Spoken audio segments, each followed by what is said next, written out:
திருக்குர்ஆன் தமிழாக்கம் அத்தியாயம் 2 அல் பகரா மாடு வசனங்கள் 101 முதல் 110 வரை.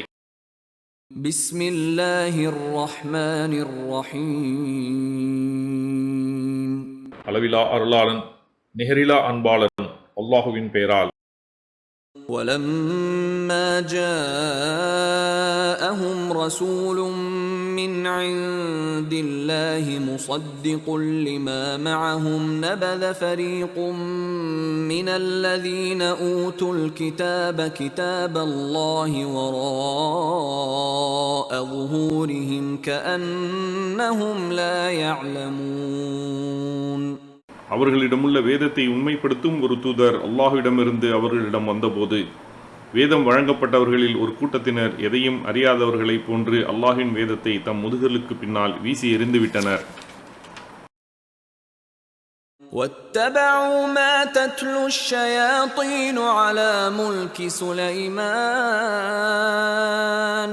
وَمَا كَفَرَ سُلَيْمَانُ وَلَكِنَّ الشَّيَاطِينَ كَفَرُوا يُعَلِّمُونَ النَّاسَ السِّحْرَ وَمَا أُنزِلَ عَلَى الْمَلَكَيْنِ بِبَابِلَ هَارُوتَ وَمَارُوتَ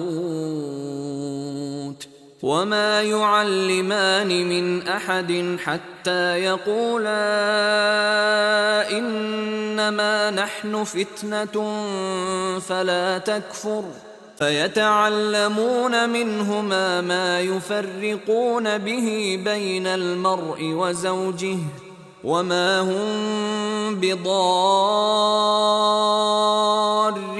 بِهِ مِنْ أَحَدٍ إِلَّا بِإِذْنِ اللَّهِ وَيَتَعَلَّمُونَ مَا يَضُرُّهُمْ وَلَا يَنفَعُهُمْ وَلَقَدْ عَلِمُوا لَمَنِ اشْتَرَاهُ مَا لَهُ فِي الْآخِرَةِ مِنْ خَلَاقٍ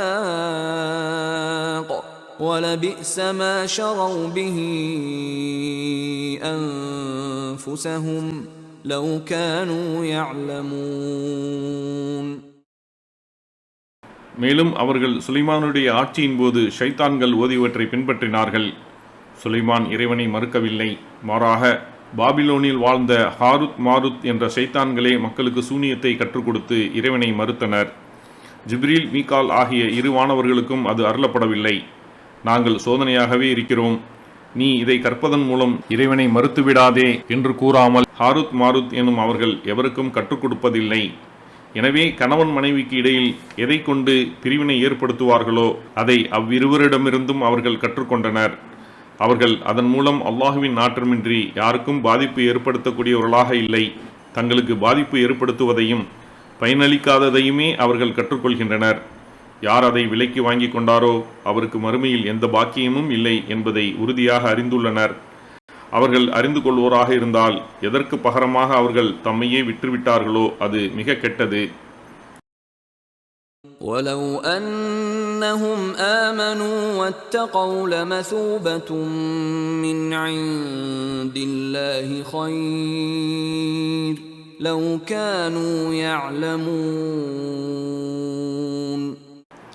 இறை நம்பிக்கை கொண்டு இதிலிருந்து விலகி கொண்டால் அல்லாஹ்விடம் உள்ள கூலியே மிகச் சிறந்தது. இதை அவர்கள் அறிந்திருக்க வேண்டுமே.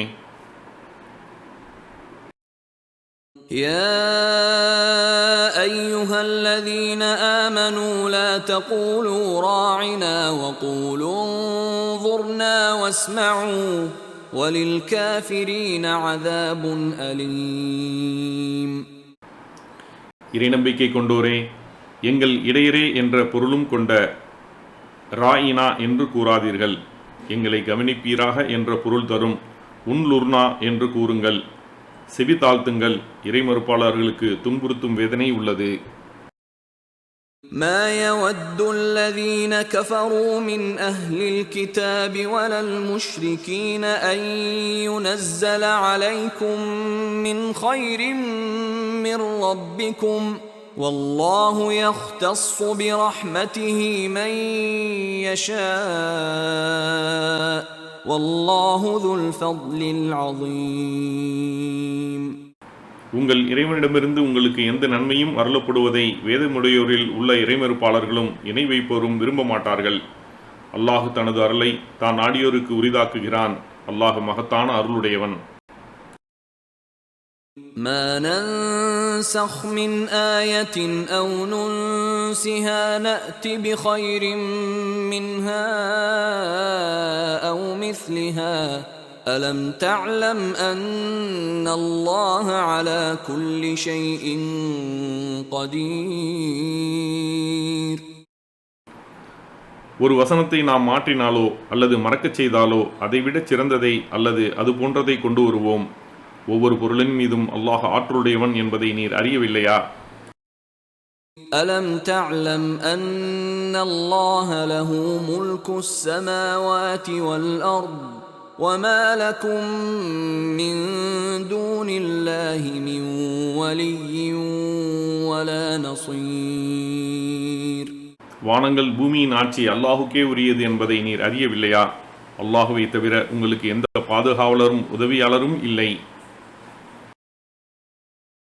أم تريدون أن تسألوا رسولكم كما سئل موسى من قبل ومن يتبدل الكفر بالإيمان فقد ضل سواء السبيل.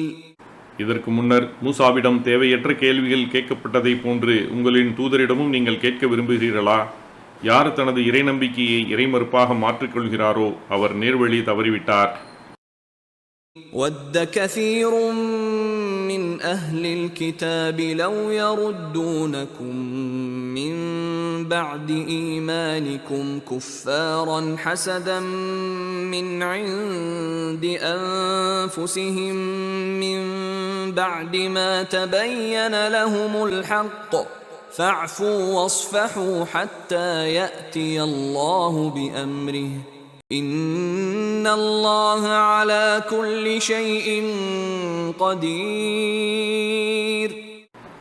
வேதமுடையோரில் அதிகமானோர் தமக்கு உண்மை தெளிவான பிறகும் தமது உள்ளங்களில் ஏற்பட்ட பொறாமையின் காரணமாக நீங்கள் இறைநம்பிக்கை கொண்ட பிறகு உங்களை இறைமறுப்பாளர்களாக மாற்றிவிட வேண்டும் என்று விரும்புகின்றனர்.